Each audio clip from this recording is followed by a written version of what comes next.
What's up, beautiful world? This is TNA, Top Notch Audio, and welcome to another episode of r/Malicious Compliance. Our first story will be, don't drop too many fries. Sure thing. And then, okay, that'll be 4 weeks. Followed by, don't turn anyone away for $100 bills.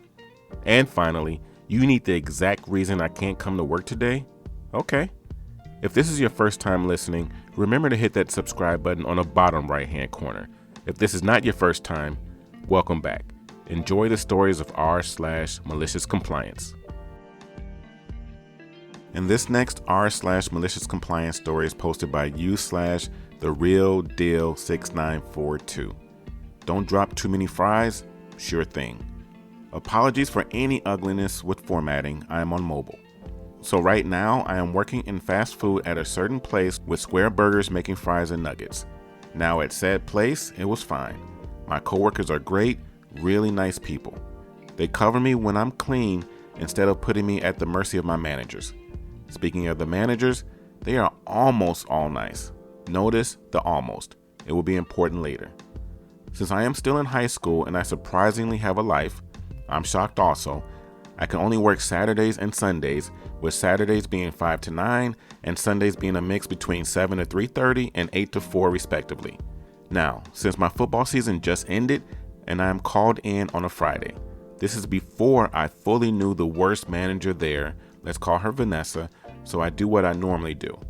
Drop the fries, pull them up after the timer goes off, drop them into the fries holder, salt them, and put them in a carton ready to eat.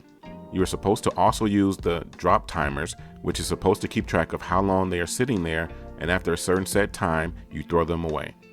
I see next to no one do this, so I assumed I shouldn't do it. Well, Vanessa noticed this and began to chew me out because of it, but in a way that was way extra.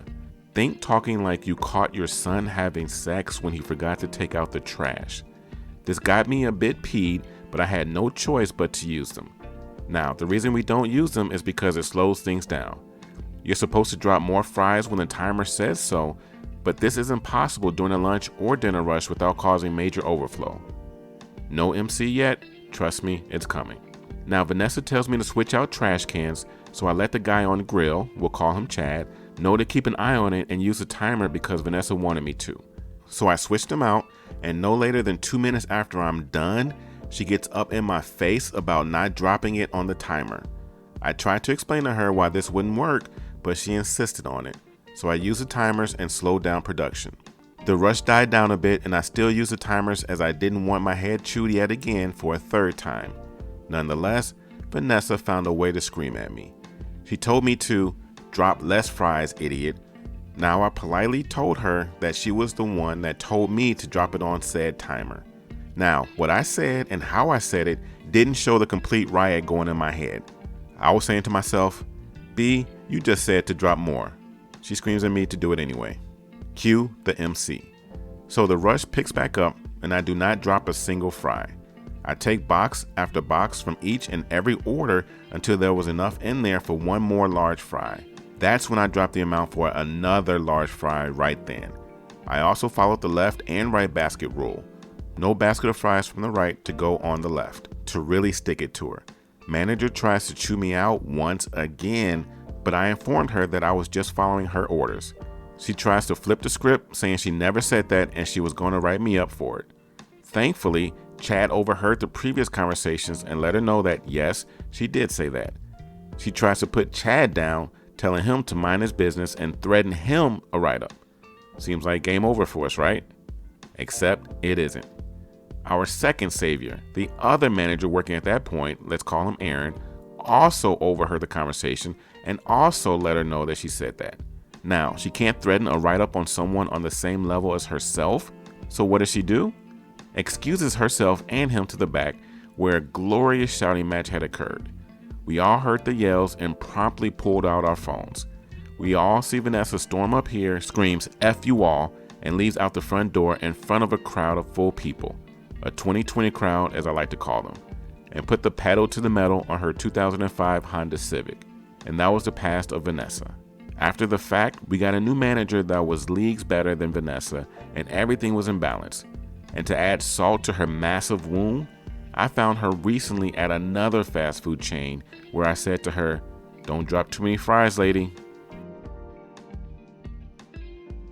And this next r/malicious compliance story is posted by you/technos. Okay, that'll be 4 weeks. A million years ago, I worked for a leasing company. We leased anything from manufacturing equipment to jets, but our bread and butter was computers. One fine day, a customer calls in to find their salesman is on vacation. They don't like that, not one bit, and after being told that no, they will not be getting the number to his hotel in Aruba, they're passed on to Tommy. Tommy was the effing new guy, but in a good way. A customer would ask for something, and he'd spend 2 days reading white papers, benchmarks, and calling vendors to find the answer himself when there was a guy fully conversant in that technology 2 cubes away. Anyway, the customer wants 16 workstations in a hurry, SGI Octane, dual processor with 128 megabyte video cards, 4 gigabytes of memory, and monitors. They don't care how much it costs, but they need them as soon as possible. Tommy tells him he'll call back in an hour. He needs to speak to the vendors. Vendor 1 will take 3 weeks at least. They're out of stock. Vendor 2 will take 2 weeks and cost 20% more since they'll have to upgrade existing systems. SGI themselves quote 3 weeks. Tommy, for the first time in his life, remembers we had a former executive from SGI on staff and calls him, begging for a contact that might make it faster. Exec, how about today? We have 20 of them in the warehouse. Sure, they're supposed to go to customer, but that won't be for another 2 months. We can play some games with serial numbers on the lease after the replacements come in. Tommy thanked him and called the customer back. Customer, it's been almost 2 hours. Next time, don't promise a deadline you can't meet. Tommy, yeah, I know, and I'm sorry. I had to work pretty hard to track down what you need, and well, I've got some good news and some bad news. Customer, you called vendor 1? Tommy, yep, they can't have them to you for 3 weeks. Customer, you call any other vendors? Tommy, vendor 2, they want a markup but can have it in 2 weeks. I also spoke with customer. What about the manufacturer? Tommy, I called them too. They also want 3 weeks. But we have customer. How much of a markup does vendor 2 want? Tommy, 20%, but that doesn't matter because customer, go ahead and order them. Tommy, you haven't even heard the customer. If I never hear another effing word out of your mouth, it will be too soon. Just get it ordered and I expect paperwork by 8 a.m. tomorrow. The customer paid an extra $250,000 plus interest and fees, and the guys and services got an extra 2 months to play Doom. With the reship delays on the order, they didn't get their machines for 4 weeks. And this story is posted by you/Weirling929. Don't turn anyone away for $100 bills. At my work, corporate doesn't want us to lose any amount of business for any reason, so we're required to take large bills. Even if they're buying like a $2 newspaper, I still have to break the 100 they present to me. When I first clock in the morning, my register only has $100 exactly. Lately, especially on Sundays, my very first transaction of the day involves a $100 bill because they know they can break it at our location.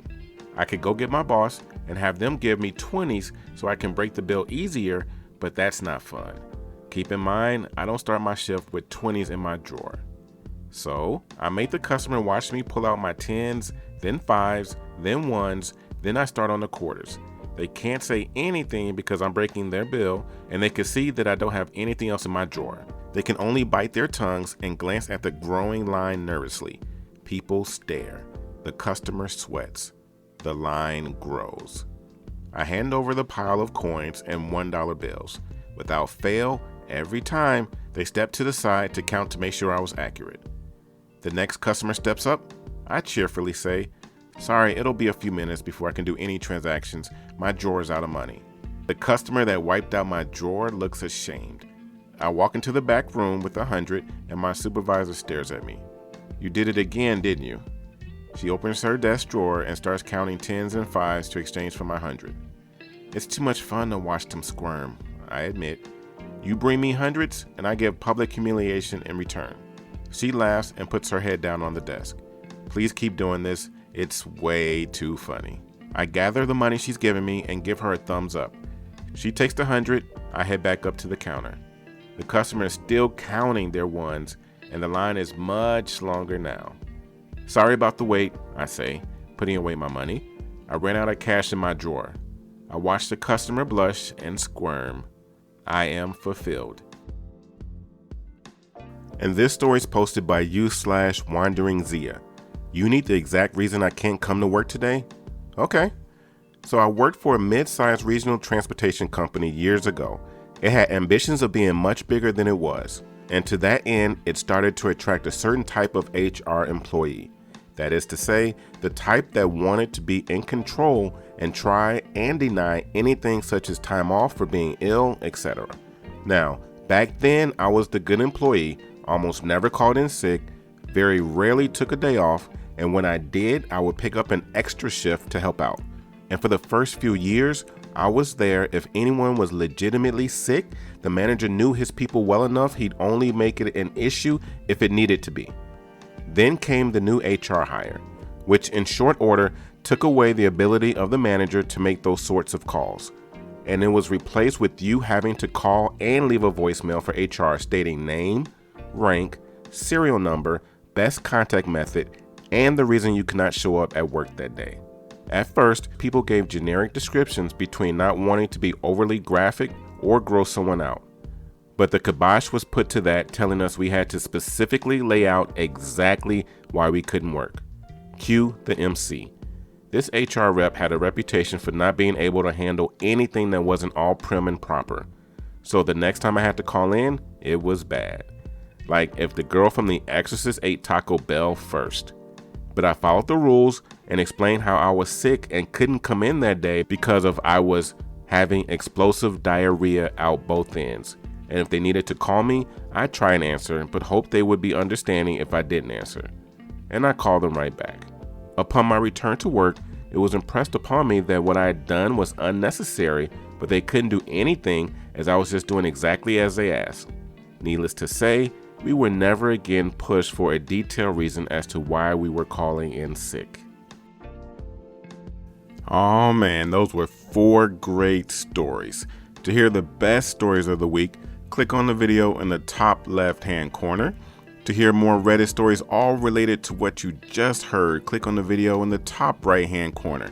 And if you have not already done so, click on the subscribe button in the bottom right-hand corner. Once again, this is TNA, Top Notch Audio. Thank you for listening and have yourself a great day.